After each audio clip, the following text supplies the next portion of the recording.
Salam Media Sriwijaya. 5 orang pelaku diamankan usai duel di kawasan Bukit Lama Lorong Sungai Hitam Ret 012004 Kelurahan Bukit Lama Kecamatan Ilir Barat 1 Palembang. Senin tanggal 19 Desember tahun 2022 pukul 10.30 WIB. Duel maut antara dua keluarga hanya diduga permasalahan miskomunikasi pada Senin, 19/12, sekitar pukul 9 WIB. Di mana korban ingin membuat saluran pembuangan air WC parit yang menembus lahan pelaku. Akibat hal tersebut terjadi kesalahpahaman antara kedua keluarga, sehingga terjadi keributan yang mengakibatkan 4 korban luka berat. Kompol Haris Dinzah SHSIK, Kasat Reskrim Polrestabes Palembang, membenarkan jika terjadi peristiwa duel dua keluarga di pemukiman Sungai Hitam Kecamatan IB1 Palembang yang terdapat korban jiwa kritis.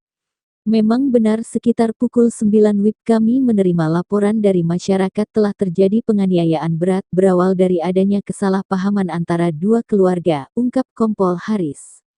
Dijelaskan Kasat Reskrim Polrestabes Palembang. Keluarga korban dan keluarga pelaku ini masih ada hubungan keluarga dekat.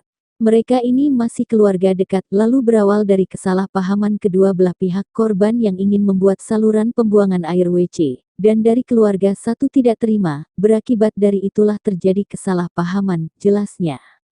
Tidak terima ditegur, keributan pun tak terelakkan, keluarga korban Mus Kasar beserta 8 orang lainnya mendatangi rumah pelaku Herianto dan keluarganya balik menyerang. Atas laporan pihak keluarga korban dan warga masyarakat, Unit Reskrim Gabungan Polsek IB1 dan Polsek IB2 serta Reskrim Polrestabes Palembang langsung bergerak cepat menuju TKP dan berhasil mengamankan 5 orang, salah satunya seorang perempuan sebagai pelaku pengeroyokan bersama barang bukti sajam jenis pedang dan tombak di Mapolsek IB1 Palembang.